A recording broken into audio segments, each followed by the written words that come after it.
Hello and welcome to this episode of Aging to Perfection. I am your host, Melissa Seifert. All my friends call me Mel, though, so feel free. I'm very excited about our show today. This is going to be a series, so we're going to reference the shows as they come along. But I am really excited to have with me today Paula Johnson.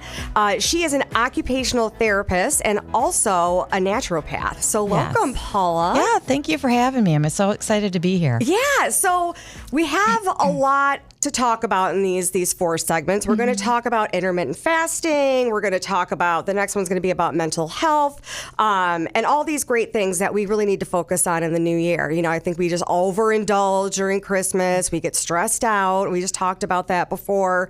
But, you know, really taking a break in this new year and figuring out what to do. So we had talked on a telephone call about intermittent fasting, and you've been doing this for a number of years. So if you could just share with the listeners, you know, what intermittent fasting is. I think a lot of people know, but maybe not. Well, intermittent fasting is basically just time periods where you're eating and time periods when you're not eating. And the big difference between, for example, that and like low calorie dieting is that you are basically you're focusing more on when you're eating versus the what you're eating. But then over time, you do kind of change the what you're eating in most cases. But so they call that time restricted eating. Okay. And that is where, you limit the amount of time that you're eating, and then you can get the health benefits from that. So, okay. Yep. So how do you even start to do this? Because I know we talked, and you can go dirty with intermittent fasting, or you can go clean, which I think is a really funny way to describe it. Right. So just to give you an example, so they call it a window. So you can either track your fasting window or your eating window. And I track my eating window just because it's just a lot easier. It's less hours. So there's so much information out on the internet about fasting. So if you look in the internet about different kinds of things, which fasting protocol you want to do, some people say you can eat up to you can have 50 calories or less during your eating window. Okay. And that's considered fasting, but it's not. Oh. So, and the reason is because there's science behind that in terms of anytime you have a flavor, I mean, even like gum, a mint, a flavor of a seltzer water. Oh, wow. Flavored coffee, cream in your coffee, bone broth, collagen, you go on and on and on. That's considered dirty fasting, because what happens is your brain does not know the difference between 0 calorie anything or it just knows that, food is coming, so now we're going to release insulin. Okay. Which is called the cephalic insulin response. Okay. And then you release insulin, which then is going to make you hungry, and it's going to start storing. You don't ever get into your stored fat. So I think a lot of people are going to be shocked to hear that even beverages are considered. So I'm assuming alcohol's in with that too. Oh, wine yeah. But you always kind of think that, I'm just drinking something. There's no calories with this, right? So, but we had talked too about even putting cream in your coffee in the morning is problematic as well. Correct. Right. Because again, that's considered a food. It's a food substance. Again, your brain does not know the difference. And the reason that part is so important is that when you're spiking insulin all day long, even if you're doing little types of, like cream in the coffee or, even gum, you're never getting into, your body can't go into what's called autophagy, which is that cell cleanup piece of it. So to clean fast really means black coffee, black tea, green tea, and sparkling water or mineral water, no flavor. Okay. So that's all I drink when I'm in the fasting part. So when is your window? So you stop eating the night before at... It varies. So it varies. What is really fun and nice about this protocol is it's really a lifestyle protocol versus a diet. Okay. I got into it. A lot of people talk about this. I came for the weight loss. I wanted to lose like 10 to 15 pounds, but I hung around with it. I've been doing it now for over 2 years for the health benefits. Okay. And I feel so much better than I did. So talk to the listeners about the health benefits that are associated with this. I think when people hear intermittent fasting, they think biblical times of fasting and how terrible it is, and it just gives a pejorative connotation to the whole procedure? Right. What do you call protocol? Yep. So talk to us about all the health benefits that you've realized through it and science has kind of discussed. Right. Well, so I follow this woman named Jen Stevens, and she's got her newest book out. It's called Delay, Don't Deny, which is an excellent book to start with. But her research was based on a man named Jason Fung, who wrote both the obesity code and the diabetes code. So this is a protocol that initially was used to help regulate blood sugar, because blood sugar is basically related to almost every chronic disease there is. So the one of the best benefits is going to be that you're going to have your blood sugar more regulated. My numbers changed within 3 months drastically. Oh, wow. After going through menopause, I never had problems with cholesterol. My cholesterol went way up. But since I started intermittent fasting, my cholesterol came down, my triglycerides came down, my A1C, every single number looked amazing. Wow. So that was a huge thing. And then the other big part of it is inflammation. It really helps decrease inflammation. People are going to feel that probably the first thing that they're going to feel with their body is the inflammation just completely goes away. And like joints in your abdomen, your gut, all those things. So for me, I'm 63 now. I would get up. I have bilateral hip replacements, and I would always feel that every morning, that creaky feeling where now, I walk 6 to 7 miles a day. I'm working out all the time. I have more energy than I've ever had because your body's using ketones as energy. So without having to do a ketogenic diet. Right.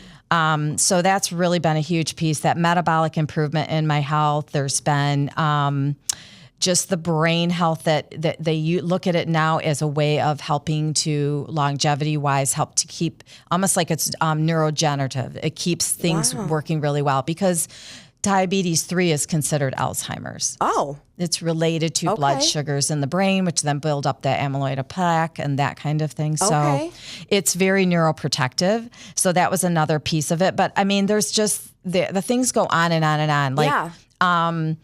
Like skin things will really resolve. I had 2 pretty large scars on my hips from my surgeries, and those scars are almost gone. That is insane. So there's a lot of things that can happen with regenerative kinds of things happening in your body. Yeah. And I feel that intermittent fasting, and I think a lot of people will agree, was such a buzzword, how many years ago Probably it was? About 2018. Yeah, that it was such a buzzword and everybody was doing it and everybody was talking about it. And I feel like it kind of went away. I'm sure you are more familiar with people that are still doing intermittent fasting since you're in this community, but why do you think that is? If there's so many health benefits and people were maybe realizing it, is it hard? Is it, it's a lifestyle change, as you said. But Right. I believe that is because people were looking at this as another diet, like a diet fad, when really fasting has been around for thousands of years. But you're doing it in a very specific way. I can tell you that in my eating window, which is usually about anywhere from 5. But this is the holidays. This is what's beautiful about this is that I switch my window around. Every day. Again, I only count my eating window. So if I want to eat today at 1 o'clock, I'll eat at 1 o'clock. Versus, or if I want to eat a brunch and I go out for brunch at 11. But typically my day is from 3 to 8 is when I eat. So, but I've been in maintenance now for a while as far as my weight part, but so I flex that. I mean, Christmas Day, I'm going to have a 12-hour window, so it can work within your lifestyle. You got an event you need to go to, those kinds of things. But I eat quantity-wise, I eat twice as much as I ever did before. I mean, we talked about this too, that, I do a protein diet and it's insane. It's so hard to get to your protein goal every day. And the same thing with this, you know, it's like you're eating more than you ever have before. I can fit it. I mean, and people ask a lot about you're going to lose muscle. Because of those neuroprotective factors, how intermittent fasting works different than about just regular. If you're going to eat we call it low calorie dieting, if you're going to eat all day long, but little tiny little meals and you're really restricting your calories and you're looking at that, that isn't neuroprotective. It will use your muscle tissue if it needs to. Okay. But with the autophagy process that fasting provides, you're recycling those junky proteins. So my protein, I have one of these scales that shows you like my protein and my muscle building has gone up since I started fasting. Wow. So I was doing some research before this podcast because I've had girlfriends that done intermittent fasting. I have pretended to do it, but clearly I was doing it dirty the whole time. What are, like, I saw a lot of naysayers on the web, if you will, the internet. And, one of them was like hair loss, you don't grow your hair as well. Another one was it's the highest risk factor for any cardiovascular disease or death. Neuroprotective for that. Yeah. So because when your numbers go down like that, that you can't help but find it, being protective. And what I say to people on that is, unless you really I'm learning all the time. Like unless you've experienced it, but in like Jen Stevens' book, Delay, Don't Deny, she's got all the success stories in there. She also has a podcast called Intermittent Fasting Stories, which I also was interviewed on for that. But it's just, all I can say is that the proof is in the pudding. Yeah. Like you have to experience it. If people have lost hair, they were going through a really stressful kind of situation for that to happen. You know what I mean? If there's things like that. But again, if you're not clean fasting, and that clean fasting really helps you get into that ketosis because you're not spiking that insulin. Okay. And when you don't spike insulin, then you also don't spike hunger. Okay. So that's why it's easier to fast clean. Okay. When you fast clean, like I'm not hungry now. Right. It's so you'll have little rumbles of hunger a little bit. You wait 10 more minutes and then it's gone again. Whereas if you fast dirty, which I started off fasting dirty because I didn't understand the difference. Yeah. It was so much harder. I was white knuckling it till I got to my eating window. Wow. So when you're in your eating window, this is what one of my girlfriends said too, you can have whatever you want. Whatever you want. Are you serious? Yes. Whatever you want. Yes. How does that work? Because when your body is taking this is how we like the caveman days. Let's just talk about that. So we had food, we didn't have food. We had food, we didn't have food. That's just how things would go. And it's neuroprotective. Your body is not going to, it's going to go to another source of fuel, which is it taps into your fat. So now, can you eat everything you want? No, you can eat everything you want. Meaning like, if you're doing it for weight loss, for example. Sure. Obviously, if you're going to eat all McDonald's and ultra processed foods and a lot of sugar and all these, types of processed types of things, you're probably not going to lose the weight as much, but you're still going to lose the weight. Yeah. Oh my goodness. Well, you heard it here first. I mean, delay, not deny, I think is, and dirty versus clean. And you started out dirty, you said, right? Yes, so is that a nice way to kind of get your... No. I suggest everybody, and I'm a big, we call it a warm milkshake, that creamy coffee. I still love my creamy coffee. I just wait and have it in my window. Okay. But when I'm fasting, I just have black coffee. I never thought I'd like black coffee. I love it now. So how can people get more tips and I guess tricks on how to do intermittent fasting? Is there a perfect website? Do you have information?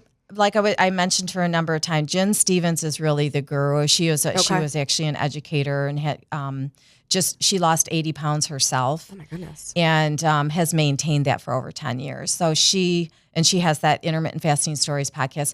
But what I like about her versus all the other information you're going to get out there is that she's got the science to give you the background of why this works, and that this is not a fad diet. This is a lifestyle. It's a life. It's.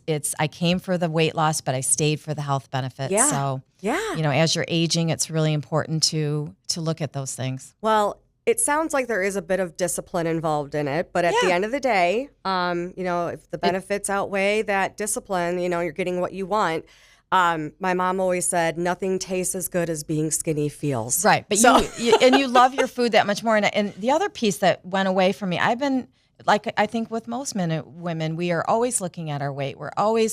I've completely have no more diet brain. I don't categorize a food as good and bad.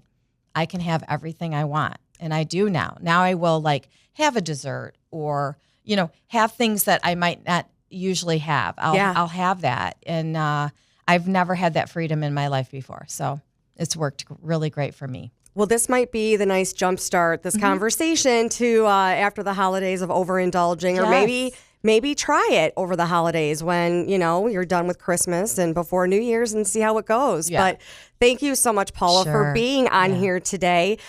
We are doing a series, so the next episode will be on intuitive eating, knowing when you do this fasting, what that looks like. So thank you all for joining us today, and make sure that you keep it perfect.